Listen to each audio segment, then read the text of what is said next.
Hi, my name is Rita Idehai. I'm the founder and CEO of Ecobarter, a social enterprise making it possible to live waste-free in Nigeria. So at Ecobarter, we do like waste recycling collection, and we have a marketplace where people can buy eco-friendly products, to avoid waste altogether. So although, Ecobarter was launched officially in 2018, I'd like to think that it's been like a work in progress for a very long time. So I grew up as, the child that was really inquisitive, so I always asked things like, why was this surface like this, or why do we have water here, in that case like streams very close to my house and stuff. And then because of that curiosity, I ended up studying geology, which is like the study of rock, the study of earth and stuff like that. So towards my final year, I did a course in environmental geophysics, and I think that was like the most fascinating and practical course I did throughout my university. And it was around the period I got to understand how human activities, like our consumption and overconsumption, how we manage waste, how we do a lot of things, was affecting the sustainability of the planet. And also knowing at the same time that we only literally have this one planet that supports human life. So that means that we are more or less threatening our own sustainability. So I got really passionate about the environment, and immediately after like my NYSC, I thought about what to do because I've always wanted to make impact and what I know about the environment. And it was just waste management was, from my research, that was like the easiest way to start to make impact and help the environment. Yeah, so that was what inspired Ecobarter, and we launched from there. So my vision for waste management in Nigeria is one that every household in every city is connected to a sustainable waste management platform. And when I mean sustainable, I mean a place that allows them to, at the end of the day, not throw any waste into the environment. So all of the waste you generate, if your plastic, your organic waste, they go back into the production system. Because already things like organic waste, which is like 50% of the waste that we generate in our homes, can be turned into compost or into biogas, which then comes back to help our lives. Other ones like plastic, paper, carton, even metals can be turned back into new products in a way that creates employment. So my own vision for waste management in Nigeria is that sustainable waste management is mainstreamed, and every Nigerian household is connected to an infrastructure that helps them to live waste free. So my approach to solving big problems is basically to cut them down into the tiniest bits. So I'm one that always comes up with work plan, and then with like shorter terms strategic plan. So for example, even for us at Ecobarter, like we're trying to create a growth plan, a 2-3 year growth plan.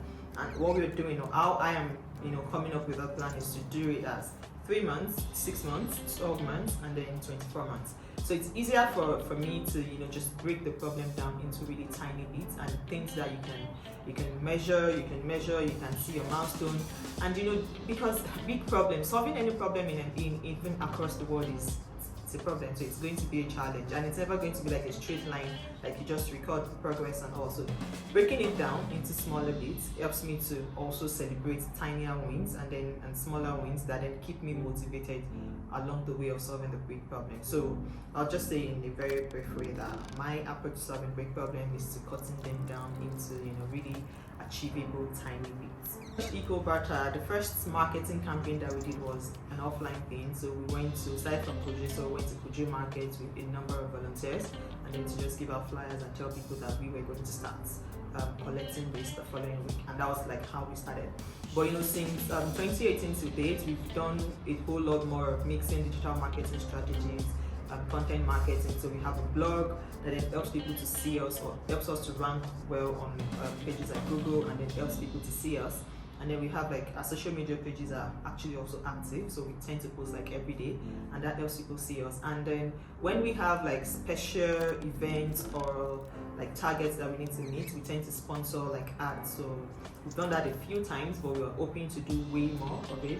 And then we still kept like the offline thing going, like last year 2021. So we did like all through the year we had this Let's Get Recycling campaign. We were also working with like volunteers to go to different communities. So we went to like Apple, we went to Life Camp, and stuff like that, like 6-7 communities with more than 20 volunteers every month.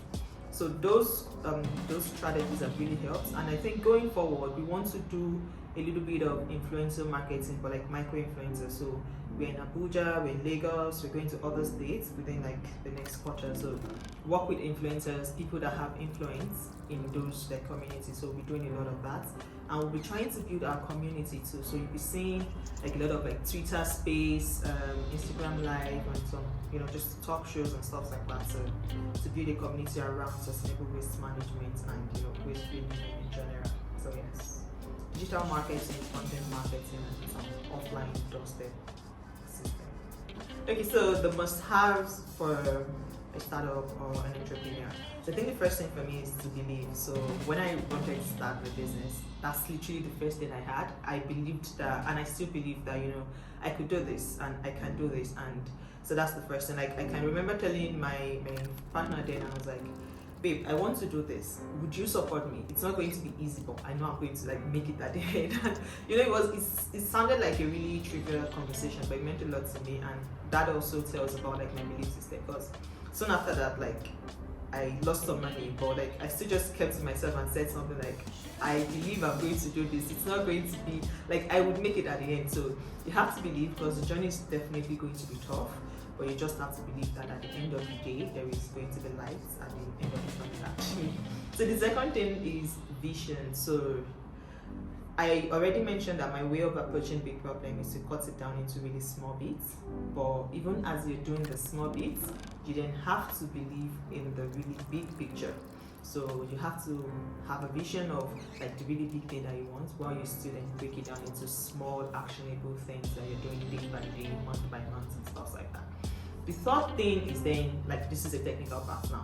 You need to build your skills. So as a startup, as an entrepreneur, you tend to do everything. When I launched Ecobarter, way before I even launched Ecobarter, I learned how to do research, and then I learned how to do like accounting, because data, like keeping my data is one thing I'm proud of. Like from the very first day that we launched, we have like data of every kilogram of waste we've collected, every household we've collected waste from, and stuff like that.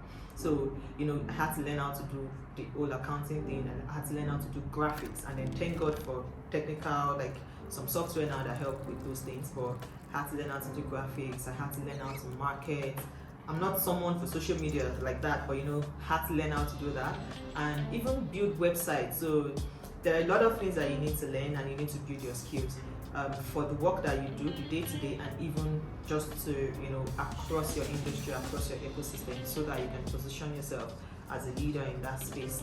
So once you're doing that, the other thing, and the other must-have for me is then the people skills, because for a business person, relationship is like one of the most important things you need to know how to build, both with the people you'll be employing, your staff, with like customers, with even investors, with people in your space.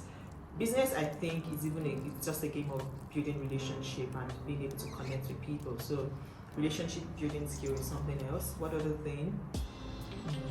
So I think also you need to be able to tell your story, and this follows with relationship building, because if you do not tell, in the world that we're in, whatever you do not even say, it's difficult, because there's a lot going on right now. So it's the best storyteller that gets seen the most, and in the business world, you need to, especially at that stage, you need to be seen, because you want to put your product or service in the face of your customers. You want investors to see you, and even if you're applying for things like grants, you want impact investors to see the work that you're doing. So I have believe, vision, build your skills, build your community, have good relationship skills, and then tell your story. So those are like the 5 must-haves for me. So biggest achievements, I have a few though. So I think for me, the one that comes top of mind first is the work we do with other women. So we work with this community of IDP women to train them how to transform waste materials into new products, and then they sell to give back their lives. So we make really nice products like bags, shoes, mats from the waste. And so I've worked with women that before we started working with them, they didn't have any income, or they were just doing some other things. And we've taken them from that place of not having income and being dependent on whatever they can find in the community to having like steady income. And we have a woman in Kuje where we started now that like she's so industrial. So with what we've given her with the skills and then with the workspace and the tools, she's gone ahead to do so much for herself. Like she paid for her child's education. She now has a shop that she could run.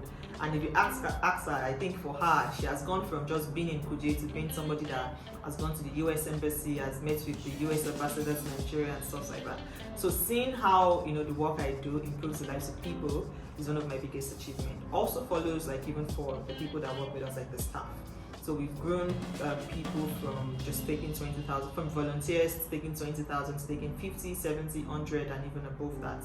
So all of those, like seeing how the work we do with waste influences people's lives and help people just do better for themselves is like my biggest achievement. Then for Ecobarter on its own, I think the biggest achievement now is like raising funds. So we recently raised $50,000 in grants, and that has helped and is helping us scale from just, you know, a few communities in Abuja now to about 4 states within the space of 6 months. So that is the second biggest achievement for us.